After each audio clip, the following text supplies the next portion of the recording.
Financial year 2022 और 23 जल्द ही खत्म होने वाला है और ऐसे इस वक्त में बहुत से ऐसे लोग हैं जो अपने टैक्स को बचाने के लिए काफ़ी मौके ढूंढते रहते हैं और उनके पास एक सॉलिड ऑप्शन ये बचता है कि वो अपने पैसे को इन्वेस्ट करें और साथ ही अपने टैक्स को भी बचाएं।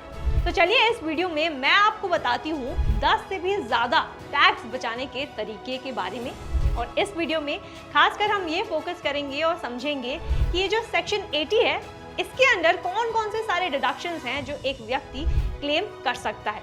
तो आपके जितने भी कंफ्यूजन रहे हैं अंडर सेक्शन 80C क्या होता है, सेक्शन 80D क्या होता है, DD क्या होता है, वगैरह वगैरह, तो आपके जितने भी कंफ्यूजन्स हैं इस वीडियो में वो क्लियर हो जाएंगे। तो चलिए जल्द से शुरू करते हैं इस वीडियो को।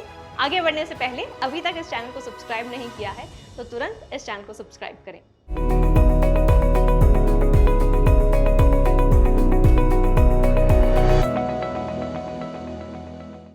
जानने के लिए कि सेक्शन 80 के अंदर कौन कौन से डिडक्शंस आ जाते हैं, चाहे वो सेक्शन 80C हो, D हो, DD हो या फिर CCC हो, एक्सेट्रा एक्सेट्रा, जितने भी हैं वो सारे लिस्ट जो हैं वो आप खोल लेते हैं और समझते हैं वन बाय वन कि कौन कौन से डिडक्शंस हैं जो आप क्लेम कर सकते हैं और साथ ही कितने अमाउंट तक ये डिडक्शन आप क्लेम कर सकते हैं अंडर ईच सेक्शन।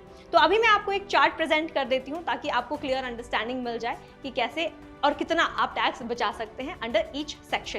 तो यहाँ पे अगर आप चार्ट देखें तो सबसे पहला सेक्शन है आपका सेक्शन 80C। तो ये जो सेक्शन 80C है हमारे राहुल की तरह ही है, जो वो अक्सर कहते हैं कि राहुल नाम तो सुना होगा। ये जो सेक्शन 80C है कुछ इस तरह ही है। तो आज अगर कहीं भी आप इन्वेस्टमेंट करते हैं, चाहे वो PPF में हो, EPF में हो, सुकन्या समृद्धि योजना में हो, सीनियर सिटीजन्स में हो, FD में हो, एक्सेट्रा एक्सेट्रा, जो भी इन्वेस्टमेंट आप करते हैं तो ये जो सेक्शन 80C है वो आपको एक कलेक्टिव डिडक्शन दे देता है। अब ये कलेक्टिव डिडक्शन होता है कि आज अगर आप XYZ प्रोडक्ट्स में इन्वेस्ट करते हैं, मे बी आपका इन्वेस्टमेंट एवेन्यू है PPF, EPF या फिर FD या फिर सुकन्या समृद्धि योजना, जितने भी आपके इन्वेस्टमेंट एवेन्यूज रहे हैं कलेक्टिवली, अगर आपने इन सारे इन्वेस्टमेंट्स में 1.5 लाख तक का इन्वेस्टमेंट किया है तब आपको अंडर सेक्शन 80C सारे डिडक्शंस मिल जाएंगे। तो यहाँ पे अगर आप चार्ट देखें तो पर्टिकुलर्स में आप देख सकते हैं कलेक्टिव डिडक्शंस आपको मिलता है अंडर 80C।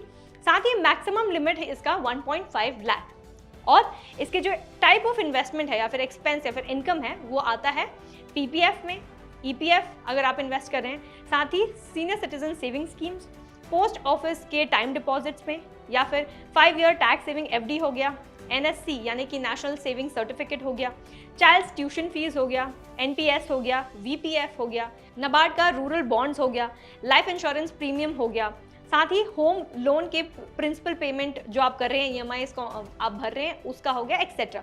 तो ये जो सेक्शन 80C है आपको कलेक्टिव डिडक्शन प्रोवाइड करता है। इन सारे में ही आपके जो एक्सपेंसेस हैं ध्यान रहे 1.5 लाख तक ही होने चाहिए। इससे ज़्यादा आप कोई एक्सपेंस कर रहे हैं इस इन्वेस्टमेंट्स में या फिर जो भी आपका एक्सपेंस है तब वो जो एक्स्ट्रा पोर्शन है वो टैक्स डिडक्शन में क्लेम नहीं कर सकते हैं आप। अब आता है दूसरा सेक्शन जो है सेक्शन 80 का CCC, यानी कि अब ये मैं आपको बता दूं ये जो ओवरऑल जो ब्रॉडर सेक्शन 80C है इसका ही एक छोटा हिस्सा है सेक्शन 80CCC CCC। अब ये किस पे फोकस करता है? ये इस पे फोकस करता है कि आज मान लेते हैं आपने किसी पेंशन स्कीम में, पेंशन फंड में इन्वेस्ट किया है, तब आपको अंडर सेक्शन CCC ये आपको क्लेम करने देता है 1.5 लाख का डिडक्शन। अगर आपने किसी भी पेंशन फंड में, पेंशन प्लान में इन्वेस्ट किया है अप टू 1.5 लाख, तब आपको उतने रुपए तक का टैक्स डिडक्शन क्लेम करने का मौका मिलता है। अब ये हो सकते हैं पेंशन प्लान्स, मैं आपको बता दूं, ये हो सकते हैं PPF, ये हो सकते हैं EPF, ये हो सकते हैं VPF या फिर ये हो सकता है कोई भी पेंशन फंड में अगर आपने इन्वेस्ट किया है या फिर आपने इन्वेस्ट किया है किसी लाइफ इंश्योरेंस में, एक्सेट्रा। तो यहाँ पे आपको कंफ्यूजन ये लग सकता है कि सेक्शन 80C ऑलरेडी मेंशन करता है कि लाइफ इंश्योरेंस प्रीमियम और साथ ही PPF, EPF। अब मैं आपको बता दूं, जैसा कि मैंने कहा, ये section 80CCC is a part of section 80C। तो आपको इन दोनों ही सेक्शंस में 1.5 लाख का डिडक्शन मिलता है कलेक्टिवली। अब मूव ऑन करते हैं और देखते हैं तीसरा वाला। अब तीसरा वाला यहाँ पे आप देख सकते हैं स्क्रीन पर, सेक्शन 80CCD1B। अब ये सेक्शन 80CCD1B खास करके NPS इन्वेस्टर्स के लिए या फिर NPS सब्सक्राइबर्स के लिए बनाया गया है। अब मान लेते हैं कि आज आपने ये सोचा है कि चलो मैं अपने रिटायरमेंट के लिए प्लान करता हूँ और अपने एनपीएस में अपना पैसा लगा दिया हुआ है। अगर आपने आज एनपीएस, पर्टिकुलरली एनपीएस में अपना पैसा लगाया हुआ है, तो सरकार आपको एक एडिशनल टैक्स सेविंग का ऑप्शन देती है। यानी कि अगर आप आज एनपीएस में इन्वेस्ट करते हैं तो आपको 2 बेनिफिट्स मिलते ही हैं। एक ये कि अंडर सेक्शन 80C आप 1.5 लाख का डिडक्शन क्लेम कर सकते हैं। साथ ही आप अंडर सेक्शन 80CCD1B, इसके अंतर्गत आप एडिशनल ₹50,000 इन अ ईयर जो आप इन्वेस्ट करते हैं इसमें, वो भी आप एज टैक्स डिडक्शन क्लेम कर सकते हैं। तो इस पे आपको कोई भी टैक्स नहीं भरना पड़ेगा। तो ये खासकर एनपीएस के लिए बनाया गया है। अब आता है अगला वाला जो है सेक्शन 80D। अब ये 80D क्या है? ये है खास करके आपके हेल्थ इंश्योरेंस के लिए। आज अगर आप अपने हेल्थ इंश्योरेंस पर प्रीमियम भर रहे हैं और ये premium up to 25,000 in a year tax deducted है, यानी कि अप टू 25,000 जितना भी आपने भरा है उस पर आपको टैक्स नहीं भरना पड़ेगा, और उससे ज़्यादा भरा है तो एक्स्ट्रा पोर्शन पे आपको टैक्स भरना पड़ेगा। अगर ये इंडिविजुअल के लिए है तो ये 25,000 तक का टैक्स डिडक्शन आपको मिलता है। वहीं अगर ये हेल्थ इंश्योरेंस या हेल्थ इंश्योरेंस पे जो प्रीमियम आप भर रहे हैं, अगर वो आपके सीनियर पेरेंट्स के लिए, सीनियर सिटीजन जिसे हम कहते हैं, अगर आपने अपने पेरेंट्स के लिए ले रखा है, तब जाके इन अ ईयर कलेक्टिवली आपको 50,000 तक का टैक्स डिडक्शन क्लेम करने का मौका मिलता है। तो सेक्शन 80D यही कहता है कि अगर आप हेल्थ इंश्योरेंस के प्रीमियम्स भर रहे हैं या फिर अगर आप कोई भी मेडिकल चेकअप करा रहे हैं, तब इन दोनों ही केसेस में आप under section 80D tax deduction claim कर सकते हैं। अब अगला आता है सेक्शन 80DD। अब DD ये कहता है कि आज अगर आप कोई भी मेडिकल एक्सपेंसेस उठा रहे हैं, कोई भी मेडिकल खर्च उठा रहे हैं अपने परिवार वालों के लिए या किसी के अपने लिए, तो इन दैट केस आप टैक्स डिडक्शन क्लेम कर सकते हैं। तो ये सेक्शन 80DD ये कहता है कि आज अगर आपके खानदान में कोई भी डिसेबल्ड इंसान है तो आप इन अ ईयर 75,000 तक का टैक्स डिडक्शन क्लेम कर सकते हैं। साथ ही अगर वो व्यक्ति सिवियरली डिसेबल्ड है, तब इन दैट केस आप 1.25 लाख तक का टैक्स डिडक्शन क्लेम कर सकते हैं।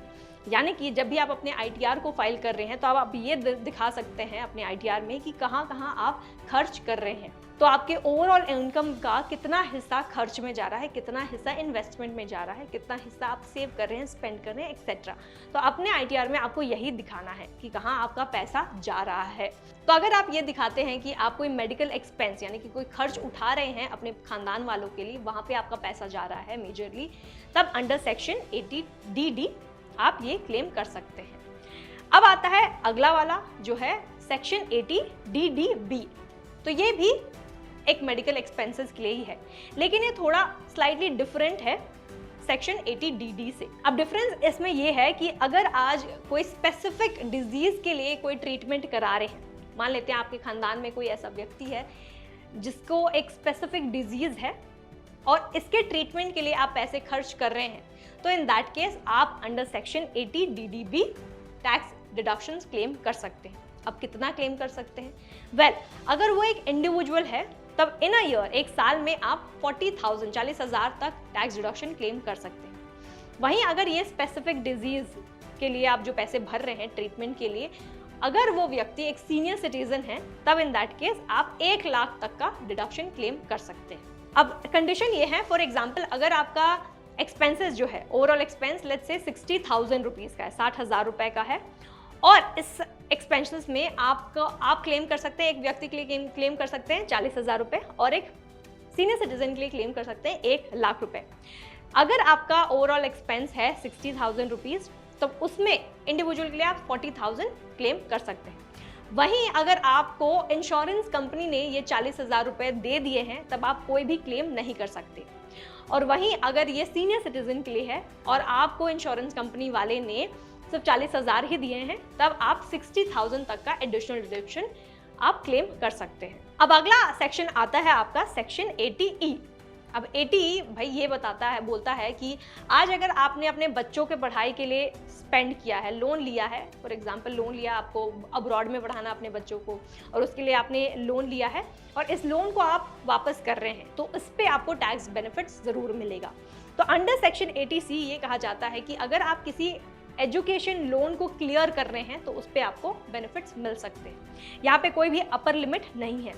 बट इसका ये मतलब नहीं कि आप जितना चाहे उतना टैक्स बेनिफिट्स ले सकते हैं। यहाँ पे कंडीशन ये है कि अंडर सेक्शन 80E आप जो भी इंटरेस्ट भर रहे हैं, मान लेते हैं आपने कोई लोन लिया है, एजुकेशन लोन लिया है, और जितना भी आप इंटरेस्ट भर रहे हैं उस लोन पर, सिर्फ वो इंटरेस्ट पोर्शन जो है वो टैक्स डिडक्शंस, उस पर आपको टैक्स डिडक्शंस मिलेंगे, ना कि जो प्रिंसिपल अमाउंट आप पे कर रहे हैं। फॉर एग्जांपल मान लेते हैं आपने 20 लाख का एजुकेशन लोन लिया है और इस पे एडिशनल आप 5-6 लाख का इंटरेस्ट भर रहे हैं, तो जो 5-6 लाख का इंटरेस्ट आप जो भर रहे हैं उस पर आपको टैक्स बेनिफिट्स जरूर मिलेंगे, ना कि वो जो 20 लाख जो प्रिंसिपल कंपोनेंट जो आप भर रहे हैं उस पे। तो आई होप ये क्लियर है। अब बढ़ते हैं आगे और अगला है सेक्शन 80EE डबल ई। तो इसका मतलब ये है कि आप अगर आज होम लोन लेते हैं, अपना घर खरीदने के लिए एक लोन ले लेते हैं, तो इस पे आपको टैक्स बेनिफिट्स मिलते हैं। तो इस पे कितना मिलेगा? मैक्सिमम एक साल में आपको 50,000 रुपए तक का टैक्स बेनिफिट्स मिल सकता है, टैक्स डिडक्शन आप क्लेम कर सकते हैं। साथ ही कुछ कंडीशंस हैं यहाँ पे। अब कंडीशन ये भी है, स्पेसिफिक कंडीशन इस सेक्शन के लिए ये रखा गया है कि एक तो आप एक फर्स्ट टाइम होम बायर हैं, दूसरा ये कि जो घर आप खरीद रहे हैं उसका प्राइस 50 लाख ही होना चाहिए या फिर उससे कम होना चाहिए, तभी आप ये डिडक्शन क्लेम कर सकते हैं। तीसरा कंडीशन ये है कि जो आप लोन लेते हैं वो उस 50 लाख के घर को खरीदने के लिए वो लोन अमाउंट सिर्फ होना चाहिए 35 लाख रुपए का, उससे ज्यादा नहीं होना चाहिए। तब अगर ये 3 कंडीशंस आप फुलफिल कर देते हैं तब जाके आप अंडर 80EE सेक्शन 80EE आप होम लोन पर जो भी इंटरेस्ट पे करते हैं उस पे टैक्स डिडक्शन क्लेम कर सकते हैं। अब मैं आपको बता दूं, ये जो 50,000 रुपए का मैक्सिमम लिमिट है, ये जो डिडक्शन आप क्लेम कर सकते हैं, this is over and above 2 lakh rupees जो आप अलग से होम लोन अंडर सेक्शन 24 आप क्लेम कर सकते हैं। उसके बारे में हम थोड़ी देर में डिस्कस करेंगे। अब अगला सेक्शन है सेक्शन 80G। अब सेक्शन 80G ये बोलता है कि आज अगर आप कोई भी डोनेशंस करते हैं, पर्टिकुलरली आप कोई रिकॉग्नाइज्ड सोसाइटी में डोनेशंस करते हैं, तब जाके आप टैक्स डिडक्शंस क्लेम कर सकते हैं। अब यहाँ पे टैक्स डिडक्शन का अमाउंट नहीं लिखा हुआ है and it says depends on the donation. जितना अमाउंट आप डोनेट करते हैं, दान करते हैं, उस पर निर्भर करता है कि कितना टैक्स डिडक्शन आप क्लेम कर सकते हैं। साथ ही मैं आपको ये बता दूं, ये जो डिडक्शन है अंडर सेक्शन 80G ये पर्टिकुलरली रिलीजियस प्लेसेस के लिए और चैरिटेबल फंड्स के लिए ही बनाई गया है। यानी कि आज किसी मंदिर में, मस्जिद में या फिर चर्च में आप डोनेट करते हैं, कोई भी रिलीजियस प्लेसेस में बेसिकली आप डोनेट करते हैं, तब आपको ये टैक्स डिडक्शंस मिलते हैं। अगला सेक्शन है आपका 80GG। अब अंडर सेक्शन 80GG आप कोई भी रेंटल जो पेमेंट कर रहे हैं उसके अंतर्गत आप टैक्स डिडक्शंस क्लेम कर सकते हैं। अब कितना कर सकते हैं आप? अप टू ₹5,000 अ मंथ या फिर 25% ऑफ द टोटल इनकम या फिर the actual rent less 10% of income, तो विच एवर इज लेस। तो अगर ये मैं आपको बता दूं, ये तभी अप्लाई होता है आपका section 80GG of rental paid for home, ये तभी अप्लाई होता है जब आपकी कंपनी आपको HRA प्रोवाइड नहीं करती, यानी कि हाउस रेंट अलाउंस आपको नहीं पे करती है, तब जाके आप ये टैक्स डिडक्शन क्लेम कर सकते हैं।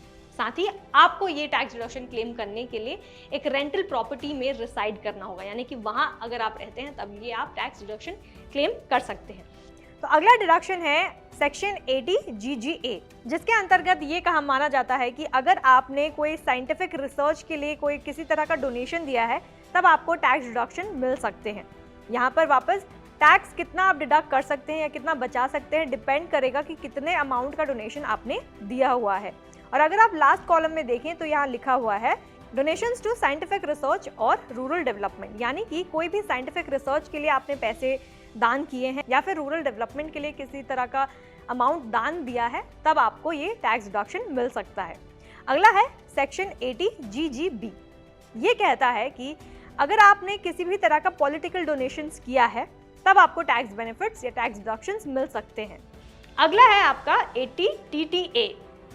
अब TTA ये कहता है कि आज आपका अगर सेविंग्स अकाउंट है और इस सेविंग्स अकाउंट पे आपको पता होगा कि आपका बैंक एक इंटरेस्ट भी आपको देता है, तो अगर ये इंटरेस्ट मैं बता दूं, अगर ये अमाउंट इंटरेस्ट अमाउंट 10,000 से ज़्यादा चला जाता है तब आपको उस एक्स्ट्रा पोर्शन पे टैक्स भरना होगा। लेकिन अगर आपका interest earned is up to ₹10,000 in a year, तब आप ये डिडक्शन क्लेम कर सकते हैं अंडर सेक्शन 80TTA। अगला है आपका सेक्शन 80TTB। अब सेक्शन 80TTB भी यही कहता है कि अगर आपका एक सेविंग्स अकाउंट है आज आपका, और अगर आप एक सीनियर सिटीजन हैं तब जाके एक साल में जो भी इंटरेस्ट आप कमाते हैं अपने सेविंग्स अकाउंट पे, अगर ये 50,000 तक का है तब आपको कोई भी टैक्स नहीं भरना पड़ेगा।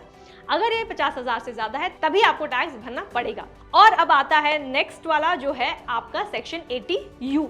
अब 80U ये कहता है कि अगर आप कोई मेडिकल एक्सपेंसेस कर रहे हैं, कोई मेडिकल खर्च है आपका, तब जाके आप ये सेक्शन 80U के अंतर्गत टैक्स डिडक्शन क्लेम कर सकते हैं। अब यहाँ पे थोड़ी बहुत कन्फ्यूजन्स हैं क्योंकि यहाँ पे बहुत सारे मेडिकल एक्सपेंसेस के बारे में हमने ऑलरेडी बात कर लिया है, लेकिन अगर आप ध्यान से सुने तो सारे ही सेक्शंस के medical expenses, medical treatments, health checkup, सबके जो ऑब्जेक्टिव हैं वो बहुत ही अलग अलग हैं। और अगर हम बात करें सेक्शन 80U की, तो ये स्पेसिफिकली सारे ही फिजिकल डिसेबिलिटी के लिए बनाई गई है। यानी कि अगर कोई भी फिजिकल डिसेबिलिटी है, लाइक ब्लाइंडनेस, साथ ही मेंटल रिटार्डेशन, कोई दिमागी बीमारी है आपको, या फिर कोई आंख में कोई दिक्कत है, मतलब ब्लाइंडनेस है, तब जाके आप इस सेक्शन के अंतर्गत डिडक्शन क्लेम कर सकते हैं। अब आपको मैं बता दूं, इन अ ईयर अगर आप एक इंडिविजुअल हैं तो 75,000 आप एक साल में डिडक्शन क्लेम कर सकते हैं।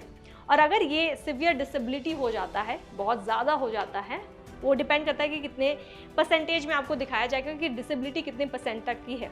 अगर ये सिवियर डिसेबिलिटी है तब जाके 1.25 लाख तक का डिडक्शन आप क्लेम कर सकते हैं। तो ये थे कुछ ऐसे 16 डिडक्शंस जो आप अंडर सेक्शन 80 के तहत आप क्लेम कर सकते हैं। तो उम्मीद करती हूँ ये वीडियो आपके लिए बहुत ही यूजफुल रहा होगा, और अगर आपको अच्छा लगा है तो ये अपने फ्यूचर के लिए भी सेव करके रख लीजिए ये वीडियो, ताकि जब भी आप कुछ भी भूलें और आपको ये कन्फ्यूजन है कि कौन से इन्वेस्टमेंट मैं करूं या फिर कहाँ पे अपना पैसा जो है खर्च करूं, एक्सेट्रा एक्सेट्रा, तब आपको ये वीडियो सेव करके रखना होगा, ताकि आपको ये याद दिला सकूं मैं बार बार कि कौन से सेक्शन 80 के अंतर्गत आप कितना सेविंग्स कर सकते हैं और किस पर्पस के लिए वो सेक्शन डिज़ाइन किया गया है। तो इस वीडियो में इतना ही। उम्मीद करती हूँ ये वीडियो आपको अच्छी लगी होगी। तो इस वीडियो को लाइक और शेयर करना बिल्कुल भी ना भूलें। और साथ ही अगर आपको होम लोन के बारे में या फिर एजुकेशन लोन के बारे में या फिर पर्सनल लोन के बारे में या फिर किसी भी इन्वेस्टमेंट के बारे में जानना है, तो आपको ज़रूर फ्रीडम ऐप डाउनलोड करना चाहिए और सीखना चाहिए कि कैसे आप इन्वेस्टमेंट कर सकते हैं, कैसे आप सेविंग्स कर सकते हैं, कैसे कोई भी बिजनेस अगर आपको खड़ा करना है तो बिजनेस शुरू कर सकते हैं। अगर आपको खेती करनी है तो उसके लिए भी हम आपको आइडियाज़ देते हैं। तो जल्द ही डाउनलोड करें फ्रीडम ऐप प्ले स्टोर या फिर ऐप स्टोर से, और साथ ही इस वीडियो को भी शेयर करना बिल्कुल भी मत भूलिएगा। Thank you for watching freedom.